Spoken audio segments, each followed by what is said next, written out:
Welcome to the Whiskey Chasers, where we talk about our passion for whiskey and its history, either amongst ourselves or while interviewing distilleries, all while enjoying a glass. I'm Steve. I'm Nick. And I'm Chris. Please enjoy responsibly while enjoying this week's episode of the Whiskey Chasers.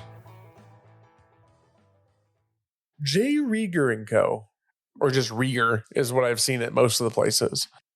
So, Micah, I'm interested to see what you think about this bottle because I don't know what you've done research-wise, Steve. I've heard some very interesting things about this company. So the company does some cool things. This bottle is not part of the cool things, though. But they do some very interesting cool things. They do, yeah. So this bottle is just a bourbon. So it's their bourbon. It is a private select single barrel sort of deal. When I started doing research for this, I was like, this bottle isn't showing up anywhere. Like, what is this? And then I found out, oh, this is their version of their like single barrel program. So if you're going to buy a barrel for something, this is the bottle that you'll do it with. And so, yeah. And then, so that's why I asked you like, hey, where did he get it? Because this is some sort of a single barrel. And you said that he got it actually at the distillery, yeah, right? So CJ has been on the podcast. Yes. He went to this distillery. And when they went and toured, part of the tour was they get to fill their own bottle from a single barrel. And when you do it, it's kind of like Jeff the Creed, where if you do their like single barrel, like private tour kind of thing, you get to sit there, go through a barrel, and then possibly get a bottle from that barrel afterwards. So no one else is going to get that barrel once it's empty. No one other than who paid for it gets it. But they also do, one of the other cool things that I liked was they also do like a guest book, like you'd have for like a wedding or like a funeral. They do that for this single barrel. So every barrel they pull down, they have a new book for you to sign to say, here's my name, here's what bottle, how many bottles I got, or whatever it was. And so he sent me a picture of him like signing in the book of like 2 bottles, one for Nick, one for CJ, and here's what we got and when we got it. So, like, I've got that along with this bottle, which is really cool. Like, that whole idea is really... That is cool. So, there's like a signing book for the barrel. Yeah. And so you can sign your name to it saying, like, you got... Okay, that's really cool. That's a good way of doing it. It's fun. Like, that's a fun idea. I also want to know if they keep those books. Yeah, and like, that's what I was wondering too. Later on, can you be like, hey, I bought this bottle in 2018 or 2020 or whatever. Can I see the book from that year or what, and like see if you can find your signature and stuff? That would be really cool. Like at the distillery. I don't want to take away from your research. Have you done anything on the distillery itself, like the building and stuff? Okay. Do you know about what's inside that you got to go from the top floor to the bottom floor? No, I don't think so. Yeah. I know it's a historic building. They just bought it in 2019 is when they bought the property. It's an Electric Park neighborhood, and so it's a distillery, and it's almost like a hospitality. It's like a center. So there's multiple bars, multiple things inside of it now.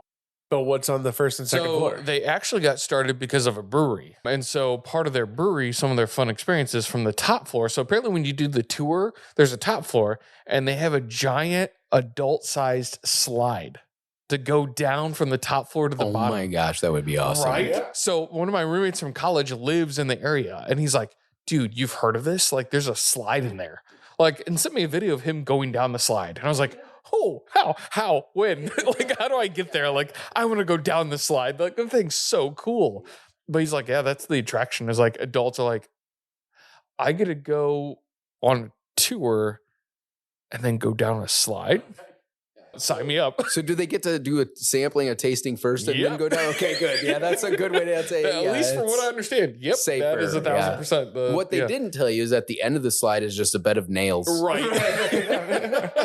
Hope you're sober enough to dodge this.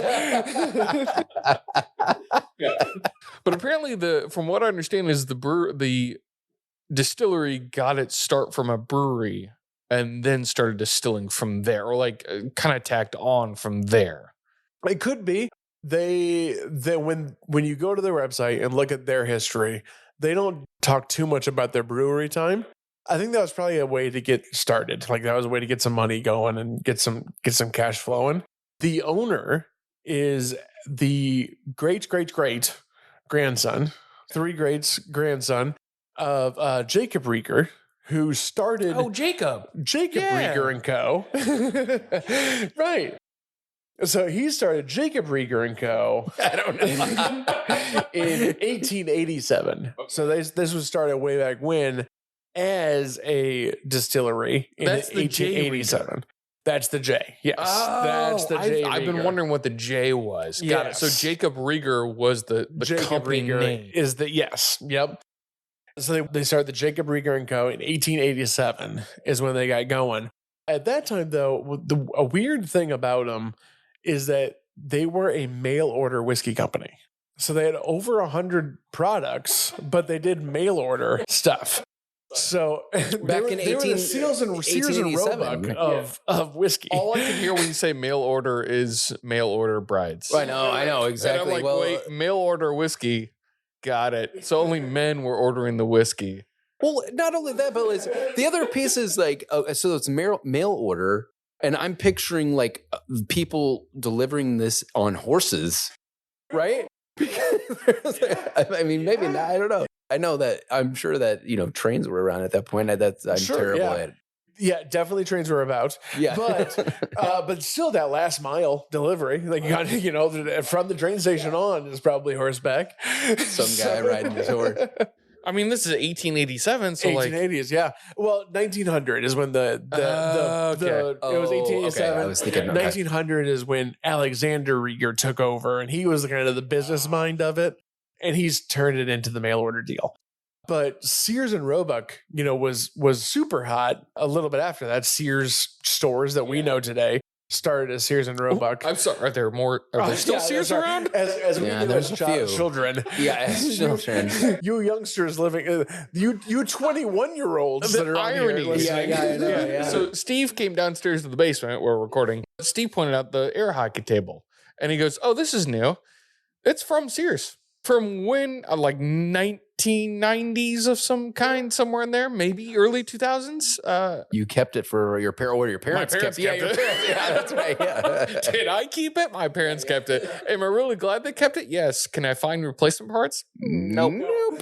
Maybe somebody listening to the podcast could make you replacement That would card. be- I can't even find them on eBay. Right. I That's can't what I'm find. saying. Look, there's All nothing. right, so we need somebody with a 3D printer. Yeah. Because that's Yeah, probably what we exactly. need. One of my favorite TV shows ever is MASH. And there's a couple of episodes where they get the catalog in Korea there and they're ordering stuff. And like at one point they order stuff for like medical stuff because it's MASH. But also they ordered like, this fancy jacket. They ordered a bathtub. They did like all of that kind of stuff because of that. But also like, you could buy houses. Like there are multiple people that have houses. Also, if you go to cemeteries, you'll find headstones that look like they're stone, but if you knock on them, they're actually aluminum. And those are from Sears. You used to be able to order your headstone from Sears and Roebuck. Back in our day, I'm Crazy. telling you, So, back in our yeah. day, catalogs got weird. So like Sears was big, and then Sears started taking a little bit of a dive, not extreme. They were still in malls, but then JCPenney's took off. And so you get, if you were, I don't know if you were like a member, but like if you signed up for the JCPenney catalog, it came every month. And it went from everything from home goods to clothing to like Everything. air hockey to like automotive to like weirdest things you could find. So that's like, so it would be Amazon today. Yeah, basically. 1000%. Yeah. I'm going to And order a house. With that, old is new. I got an Amazon catalog in the mail. Right, exactly. So Amazon is sending out catalogs. If we can't get them on the phone, we're going to get them with the paper. It's to the point where like I remember was it junior high, maybe elementary, is when Sears catalogs became big. So this was this would have been close to 2001, would have been third grade-ish. So like 2000s, late 90s. And I remember like ladies' undergarments being big in JCPenney's in the catalog. And like that was like a no-no. I remember that being like out in the country, like Yeah, what? those were dirty that's the- catalogs. Yeah, they were the only way to get that stuff Dirty out books. there for like out in the country, middle of nowhere stuff of like, hey, we have this. And like you pick it up as a kid and you're like, whoa, what is this? Those pre-internet days. Yeah. You're like, what's going on here? Okay, cool. Surprisingly, it was mostly like young boys that would look at that magazine. We're getting these weird calls from little kids. Hey, do you know what model Does this was? the lady come with that? Wait, no. Yeah. So onto the Sears thing. Yeah. But with their catalog and their products, like I said, they had 100 or so products on their line. But they had a tagline, and it's still on the label on this bottle here, I see. And it's just so good. And that's it. And so that little line at the bottom of that tag on there in the red, the so good. And it's also around the sticker on the top. Is it? Yeah. Okay, yeah. And So it's that like was on the their back like, here. yeah. That was their tagline. So that was what was on all their products. That was at before time. the H made it to the O. Yes, exactly. It was just And an the O. O was like, oh, exclamation So point. here's what fascinates me, and I don't know if you do. Okay, I don't know if I can say it about what was added to this because this fascinates me for the time period. So this is the thing. So they closed up shop after Prohibition and stuff, and then this of course they couldn't keep it around during Prohibition. That makes sense. Yeah. Who's gonna like catalog sale during Prohibition? Right, yeah, you're advertising, you're breaking the law. That. It's all on paper. Right, exactly. Right. It's a bit harder at that point. Things switched to word of mouth during Prohibition. So, but yeah, so then in 2014 is when this company came back and the owner started it up again. At that time, they decided, they did some research and they looked into some history of whiskey pre-Prohibition. Which a lot of people say that, and I still haven't really decided how much I believe when somebody says, "Oh, this is a pre-Prohibition tradition." Like, is it just because you wanted to try something different and nothing's in writing, so you can just call it whatever you want? Just say, they probably did it before I found it Prohibition. somewhere. Yeah, Grandpa wrote it down somewhere. He talked about it. I don't know. And there's like very few people that are doing this as of right now. There's like 2 or 3 companies that are making. There's more people out there. There are 2 other than this one that are because this will make more sense to you, Mike. Yeah. We're bantering back and forth. I'm like, what is happening? No, that's right now? okay. I love learning this stuff. This is fun. Kansas City whiskey is a category of whiskey, and J Rieger created that category. So it is a licensed. It's a separate category. Wait, so this is like bottled and bond, like its own separate kind of thing. It is a type of whiskey. No it way. is a official type, and it's Kansas City whiskey, which is just whiskey with some sherry added to it. So it's not aged in sherry casks. What in the? It is sherry added. All right. To it. So it's sherry wine is added to the whiskey. As far as I can. Very Now my small. From what I interest understand, like very very small. tiny amounts. Now, Okay. just to clarify, what we're drinking today is not Kansas City whiskey. This is just bourbon. So this is not Kansas City whiskey. Which is crazy to think of because when you try this, you're like, okay, I know they might add some sherry to it. I'm like, oh, there's some sweetness to it. What is that? It's got to be sherry. Like, I And then can you taste a find lot out. of sherry to it. And you're like, oh, but this is not that. You're like, This is not that. Yeah. Okay. Yeah. So it's all in the head. Got it. If you do find that this company does make a Kansas City whiskey, so does a couple other brands in Kansas City. But like just 2 or 3, very few. Holiday is another one that we've had before. They do not make one, but they're local right there. And they've kind of played like they might. Wait, Doc Holly's Missouri, which is where Kansas City is for some reason. just had a hot minute where I was like, Kansas City is not in Missouri, but right there on the border. Yeah. Heaven forbid they move the border another mile or 2 so we can make Kansas City and Kansas. Yeah, Kansas makes way more sense. Because let me tell you, a little bit off the wall here, but we've been trying to look for Kansas distilleries to do something on the podcast. So hard. You know what's really hard is to Google Kansas distilleries and not get every Kansas City distillery and not Kansas, because there's not a ton of Kansas distilleries. There's really not. I think I might know of 2. Yeah. If any. So But, they're like- all showing up and they're all Missouri. But Does Kansas not allow distilling? they do. It just doesn't. There's not a lot of people in Kansas. So it just doesn't, You know what? A lot of corn. Open more distilleries. You might bring on more people. Yeah, so Kansas City whiskey is whiskey with a little bit of sherry wine added to it, which they say is a pre-Prohibition tradition. that I've never heard of before. And when I was trying to do research on it, the only thing that ever came up was their website. So I couldn't like find anything to go deeper on it. But if it is, that's cool. And their version of it, their Kansas City whiskey, has 15-year-old Oloroso sherry added to it. So that's the sherry that's being added. So it sounds like it'd be really cool. It also sounds like it's very rare. They don't make a lot of it. And if you can get your hands, it's definitely a hard thing to get your hands on. So is this just whiskey, not bourbon? Correct. It's not bourbon because there's an additive to it. So you can't call it bourbon. That's what I thought too. Yeah. But I don't know if it follows the bourbon rules and it's just bourbon with an additive or if it's something completely different. Because they do make a rye. They make gin, they make vodka, they make all that kind of stuff. Which I've been told is fantastic. Yeah. All their stuff is. Their gin they got right after they hired a distiller by the name of Tom Nickel, who was the head distiller for Tanqueray. And so they brought him on. So their gin is very London dry style, very heavy juniper, that kind of thing. So not really the American style that we kind of... The New Age American style stuff. It's very traditional London dry gin that they make there. Wait, what's American traditional? American gin has a lot less juniper in it. Juniper is the thing that makes it taste like a Christmas tree and like smell like pine That's sol. what I like. Yeah. So you like London dry. Yeah. You like London dry gin, You would like a London dry gin more than American style. So like Watershed's gin is, they call it 4 peel gin. And the 4 peels is lemon, lime, grapefruit, and orange. It's a very citrus forward gin with not a lot of juniper. There is juniper in it, but it's pretty mild. I've got one from Tennessee that is watermelon rind with a bunch of other like pink peppercorn, like random stuff, like botanicals. So gin is a neutral at the base, neutral grain spirit with added botanicals.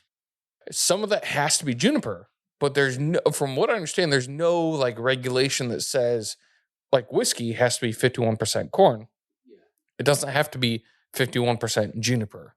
Just has to have some. So like you got American companies that are like adding a little bit of juniper and then everything else that just changes it from this like as old people call like old granddad like pine needle to like, oh, I've got like a tea almost or like a more complex fruity botanical. The most popular American gin was probably Hendrick's, which is a cucumber forward gin. So gin has changed.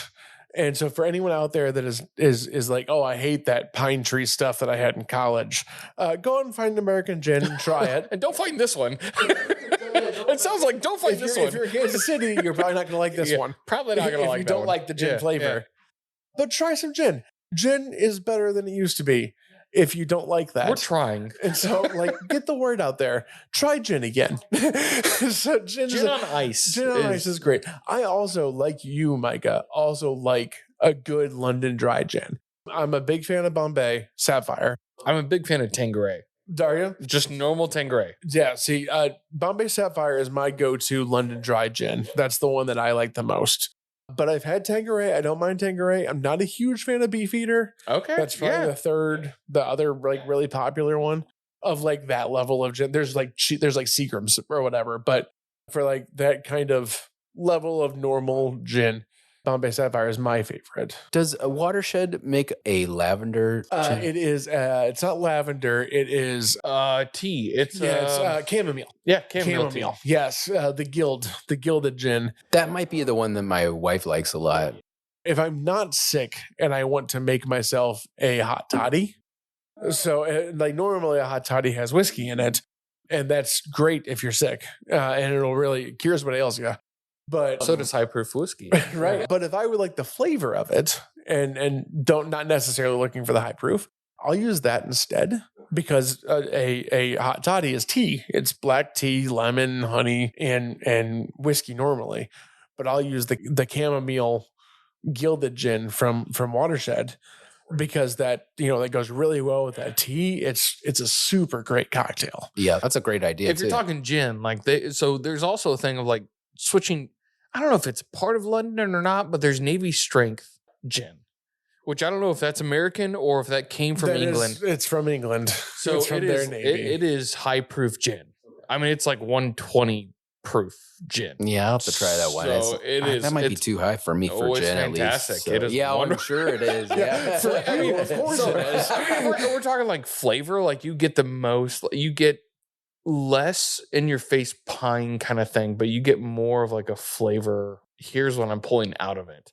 And you put that on ice and it just tones it down just a bit. Where you're like, ooh, this is a nice chilled, good summer drink. Okay, I can It's see wonderful. that. Yeah. Especially with the ice when you throw that in. Straight, it might be a little much for me. But It gets there. Yeah. So you guys are sipping on this, but I just took my first sip. okay. Have you? I've taken several sips. Oh, you've had it before. I've See, had I it have before. not. So I'm it's just not trying to- fair. What's the proof on it? Will you look at that real quick? Because it's because the single barrel, they're different every time. It's almost 130. It's 128, I think. So we're talking 129. Oh my 129? goodness, Yeah. 129. Just over 129. It's right. hot. So almost 130. It's gonna and it's gonna be 6 years hot, old. It's a 6-year-old bourbon. which is kind of young. Yeah, it's a little bit on the younger side, but not awful. Like 6 years is a decent age. It doesn't And- drink around that 130 proof to me. No. And you said you knew the mash bill. What was it again? I don't know the mash. Oh, bill. okay. I don't. Oh, we must have been talking about something else. Yeah, so it's because it's a single barrel. I think they use these a little bit as a way of to try different things. But let me see That would not surprise me. if they say what their normal bourbon is. If Up they, until 2 years ago, maybe 3 at this point, they did not make their own rye. So they sourced their rye from MGP. I do know that because part of the fun with I got this from a friend, but the roommates from college, which one of them lives around Kansas City, we give bottles out each year, like a Secret Santa kind of thing. And so one of the roommates got a rye from them, absolutely loved it. And the very next year, someone else got it, and it wasn't MGP and it was their own stuff. And he was like, this is the best thing I've ever had as rye. So I don't know if they add sherry to that.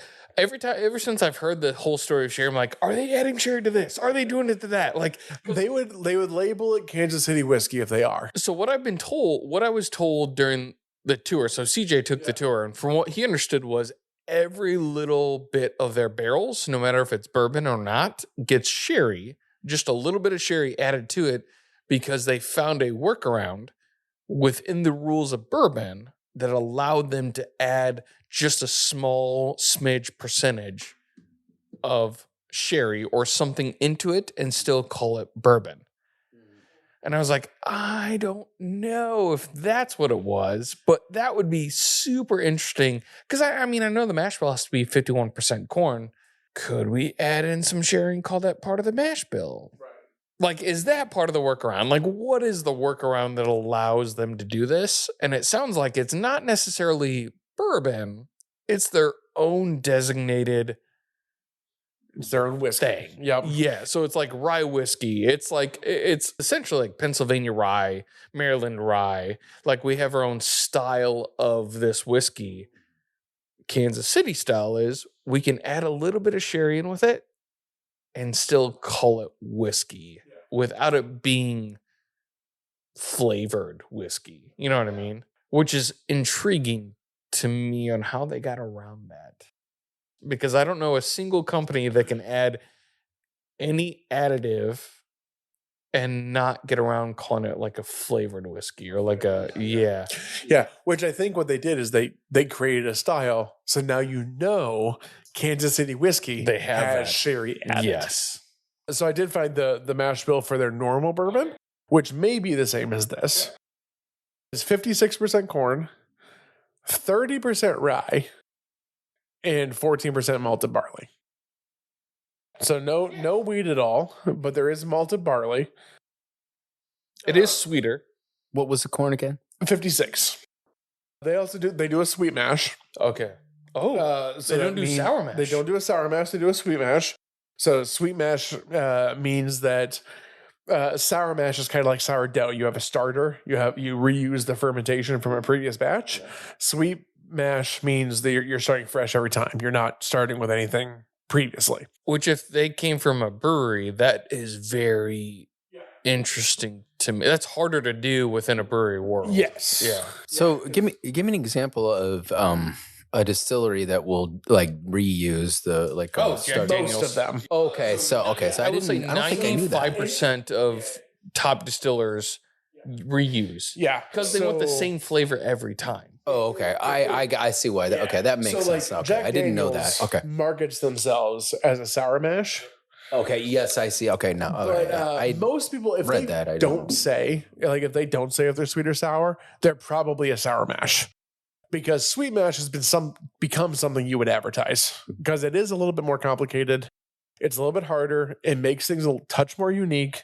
So like sour mash or sweet mash is something you would advertise. and it would be harder to keep that same flavor. Exactly. Okay. Yeah. Okay. So I got like it. Now. I Makers didn't- would do a sour mash. Like Beam would do a sour mash. It's just reusing the spent mash just a little bit from the last one to the next one to regain that same flavor over and over and over again. Whereas sweet mash is we start brand new every time. So then, like, if you keep doing that, let's just say you do that like 100 times. The It sweet or doesn't- sour. Sour. It doesn't change. It doesn't change. You get a more Like the consistent flavor Okay. over time because you're just adding a little bit more, a little bit more, a little It bit would be more. interesting to see what barrel 100 would be versus one. Yeah. You know, I just curious. I So know it's I don't something know. interesting because like if you get into sourdough bread, it's the exact same idea that there is a mother, which is your sourdough, It's the your like your mothership. starter. Yeah. And it's just called the mother. And you can have like families like Amish families or people that are really into sourdough will like pass down their mother generation to generation. Like the mother stays alive for that long and it keeps going. There are mothers out there that like starter from like the 1200s.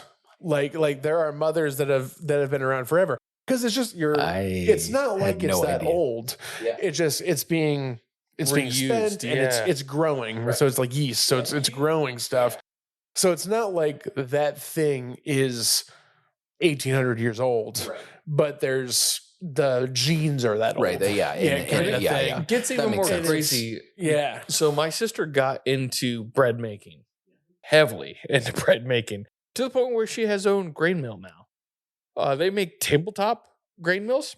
Oh Did my not know goodness. this till I went over there and I was like, oh, That's awesome. it's fascinating. So sourdough, like mother doughs, you have to feed, I think she said like once a week, maybe every couple days. If you grind your own grain, every day or a couple hours, you have to feed that dough the new grain. It's super interesting because like if you get like flour that you buy at the store, right? So it's commercialized. There's so many additives to it that allows it to last. Whereas if you grind your own and you start something off that, you have to feed it every so often for it to grow. And she told me this, and I go, really? Yeah. And I go, huh, makes more sense when you look at it that way. And you look at distilleries.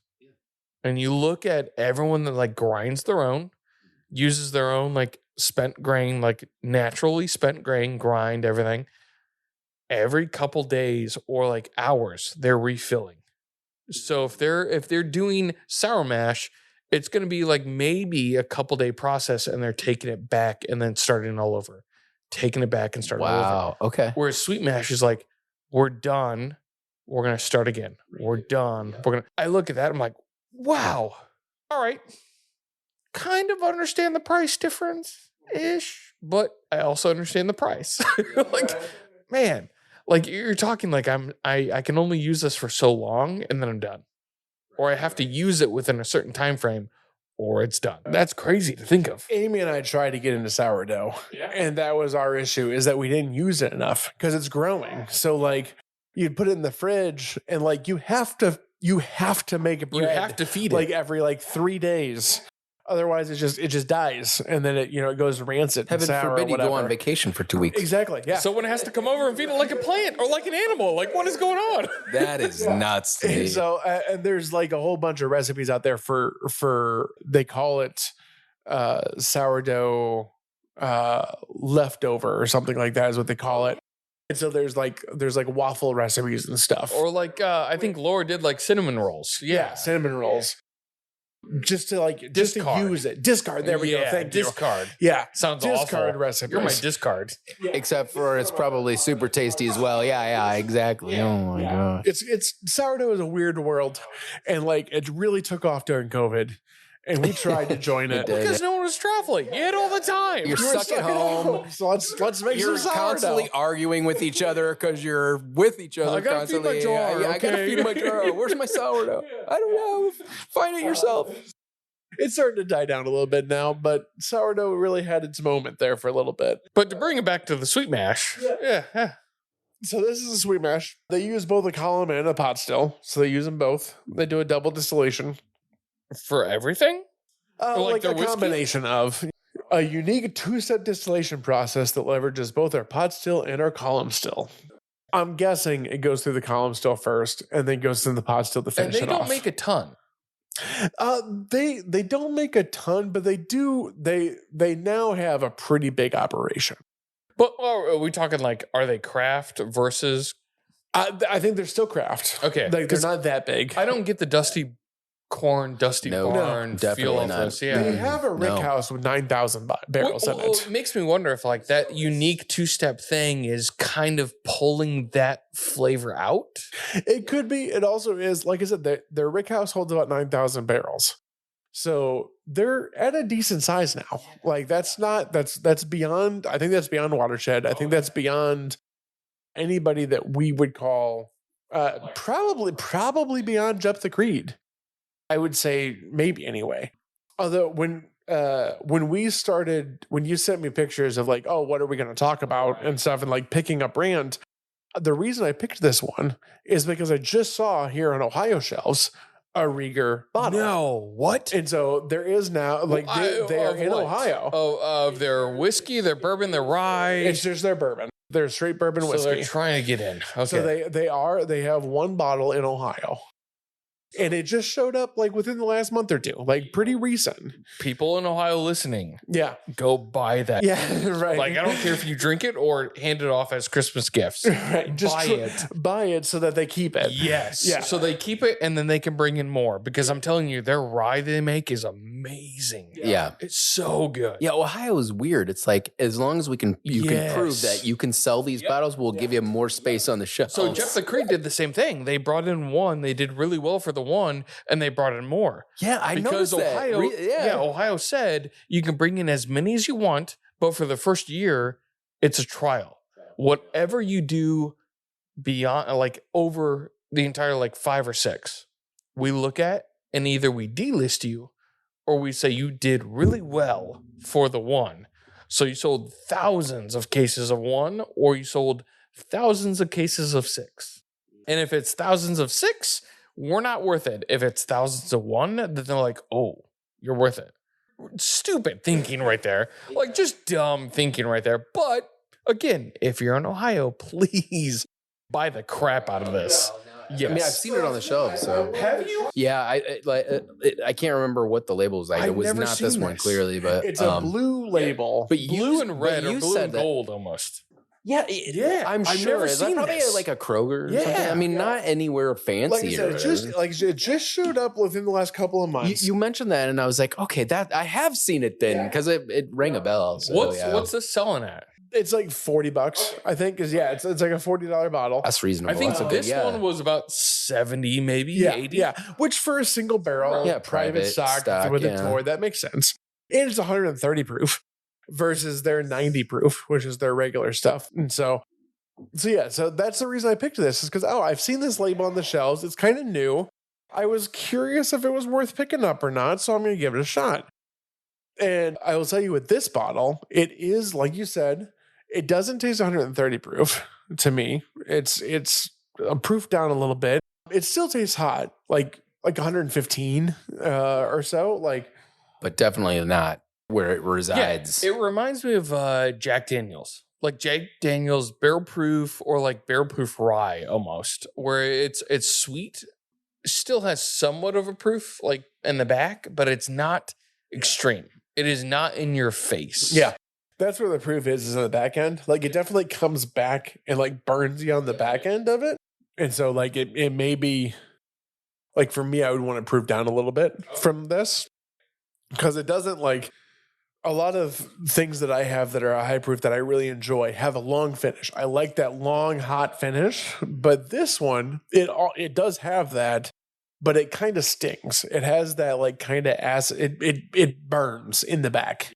Whereas instead of having just like some warmth going down, it has a bit of a burn in the back end just because it's a little bit higher. It's just kind of hot.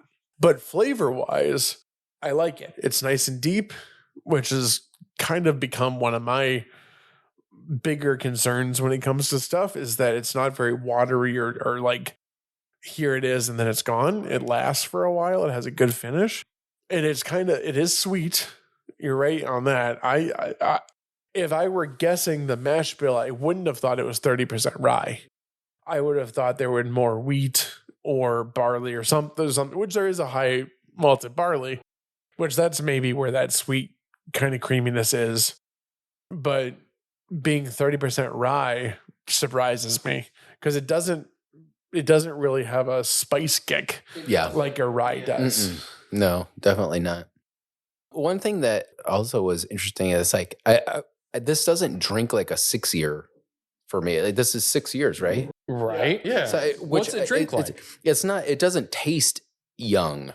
So this would have been maybe like pre-COVID, where I'd go to Worthington Hills Market on Saturday morning, and this was before the Burma boom. But like, people would be in line, but it's like 6 guys waiting. And I would, I get in line, but I had gone to the store earlier in the week and grabbed like way back in the day, no offense, Steve, but like a Watershed bottle, which was like a 5-year, 4 years with the advertise. Yeah. And which I, by the way, the 4 years now drink way different than the 4 years back then. They were really young back then. And we would stand in line and some guy goes, "Hey, what do you guys think of this, Watershed 4-year?" And the guy in front of me, he's like, "Yeah, it's a little bit young. It needs a few more years on it and stuff like that." And that was young to me.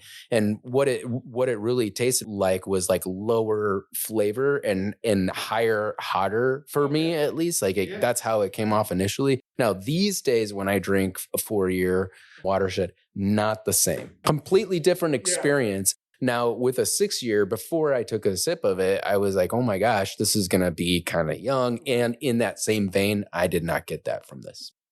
Yeah. So to use like Bottle and Bond as an example, Bottle and Bond has to be at least 4 years.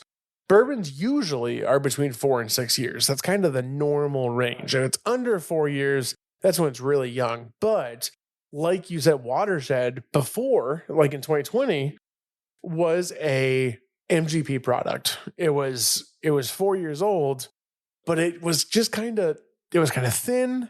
It tasted young. It wasn't necessarily young, but it did taste young. Whereas today's 4-year of Watersheds, as an example, is a combination of their stuff and MGP stuff. And so their stuff kind of carries the load and makes it so it doesn't taste near as young. 6 years in terms of just bourbon in general is a pretty, I know it's not old, but certainly not young anymore in terms of years. But there are people that do like 4 to 6 years. If it's made, depending on how it's made, can taste kind of acetone and kind of thin and young. So you're right in that this one, it definitely, you can tell that there's been some work done to it, that it definitely doesn't taste very acetone or young or thin or anything like that. Yeah. Yeah. This was really good. And I did actually like the aftertaste. I have a lot of trouble describing the taste that I'm tasting, which was one of the reasons why I wanted to join the club, to try to help with some of that vocabulary and stuff like that. But I also don't want to steal from what other people are saying Oh no, and be that's the hardest generic. part. Exactly. Yeah. So for me, I actually really enjoyed the flavor, but, a lot of the end of the flavor for me was what a lot of people typically describe as like caramel or whatever, but it was like distinct for me. So that's what I got from it. I actually I did enjoy this. What did you like the most about this? What did you get off of the front, back? Well, so it's interesting. So I sat here, like nosing it for a while, because I love. You still get more off of the glass. I mean, there's my there's gosh, a lot totally. going. Oh yeah, I mean it is all over. Yeah, I finished it, but I really enjoyed it. But the other piece for me the way that I like to enjoy whiskeys is to just let it sit on my tongue for a minute in my mouth before I swallow it. So for me, I was expecting it to be really, really hot because of the proof, because we talked about the proof before we took a drink. And it certainly wasn't. So I was confused. My tongue was confused. I was sitting there, okay. And then taking the drink, it was really hot. And I tried really hard not to cough, and I didn't. Good job. Good for you. I felt like that was a win for me. Whatever the flavor profiles that were going, and again, I'm not good at describing this stuff, not as good as others, but they certainly changed over the course of time as the heat went down, and I was able to breathe out a little bit a couple of times. And then when the higher the proof, or at least for me, is like the more that your mouth waters after the fact. And so every single swallow of that changed how it tasted to me. It brought the proof down, the heat of the proof down quite a bit. And then it just was like different from each swallow for me. That's what I really enjoyed about it most, rather than describing like a specific taste. So, you're not a rye guy. No. Not a rye guy. Did you get a lot of rye off of this? No. Okay. Yeah. Thank you. Yeah. Okay. That's absolutely. Okay. Yeah. Okay. See, this is why I love this stuff. Because we don't know the true mash bill on this, but we're like guesstimating. And if you don't get a whole lot of rye, if it's a high rye mash bill, that says something. About all this. Like not any rye. I'm not a rye guy. Micah, like you, when I joined the club, and when we started the podcast, like how I described myself when it came to whiskey is I said, I can tell what's a bad whiskey and I can tell what's a good whiskey. And I knew that like I could taste a whiskey and be like, oh, this is good or this is bad. I could not tell the difference between a good whiskey and a great whiskey. I couldn't piece together those differences of like what makes this. If I'm buying an $80 bottle versus a $40 bottle, why is this $80 bottle worth it? Yeah. Or is it worth it? Right. And like, that was what I was trying to figure out. And it took a long time of trying stuff to like get to a point where I can be like, oh, this is the flavor that I like, or this is the grain that I like, or whatever. And it still doesn't hold true, but it took trying a lot of different things to be able to like figure that out. And that is the beautiful thing about the club, is that, even though we get together once a month and there is a bottle that is part of the club, all of us bring bottles. So when you're, I'm trying at a club meeting like 5 or 6 different bottles that I've never had before, or different mash bills or different things. And because there's a little bit of knowledge behind it, then, people can say, oh, here's a bottle, but also this is a high rye bottle, or this is a high wheat bottle, or this is this old, or this is Bond the Bond, or whatever. And so because there's some language behind it, then you can be like, oh, I like this, and it's a high rye. I should look for other high ryes, or whatever. So like for me, I've decided I really like the American single malt. Which is so weird. I know, right? I know. But I did find a fellow American single malt person up in Delaware. Okay. So we have been exchanging bottles here recently with a friend of mine up in Delaware. But because of that, I'm like, oh, I probably like barley. So because of that, like now I'm looking at stuff and I'm looking at the barley content, which is usually an afterthought grain. Usually things are corn, wheat, or rye, and then a little bit of barley. And so it's, usually there's not a lot of barley and stuff.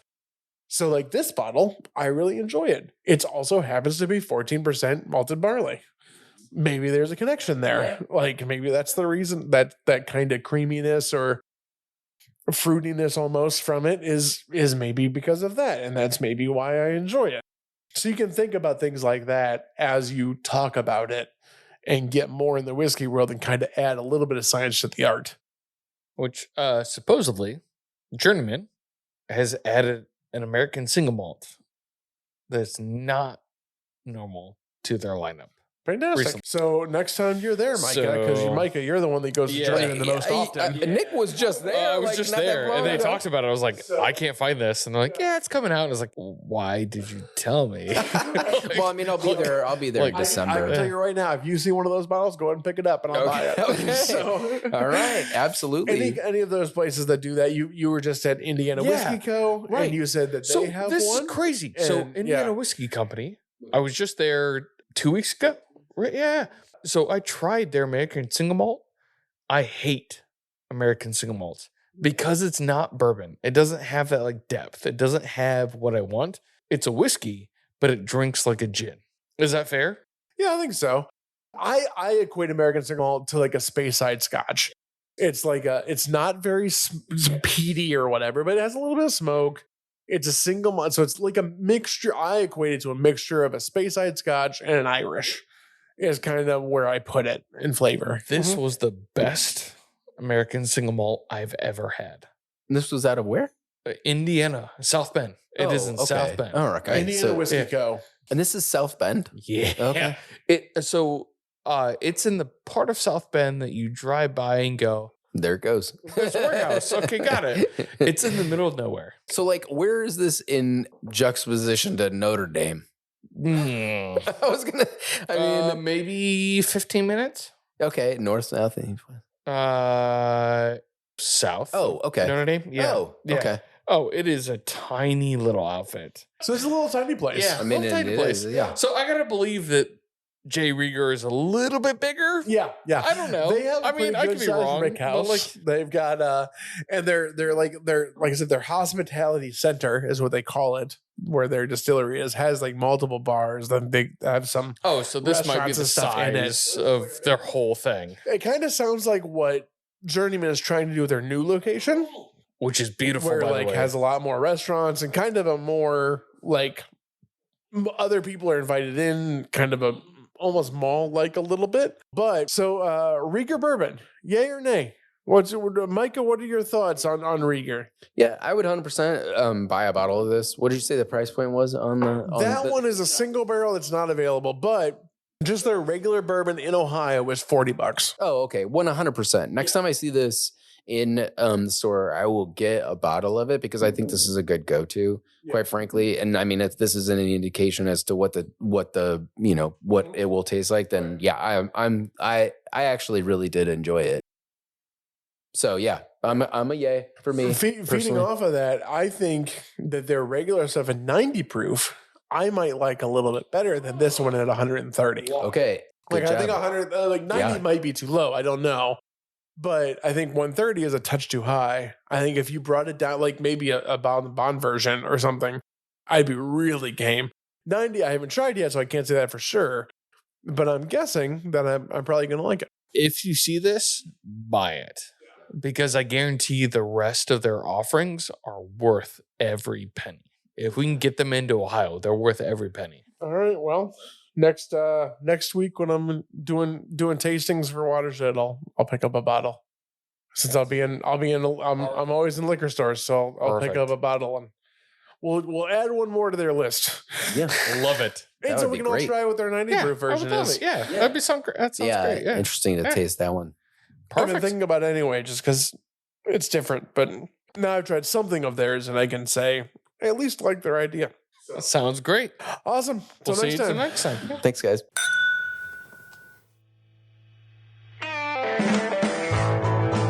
Thank you for listening to the podcast. If you want more great content and other perks, be sure to support the show by clicking the link in the show notes.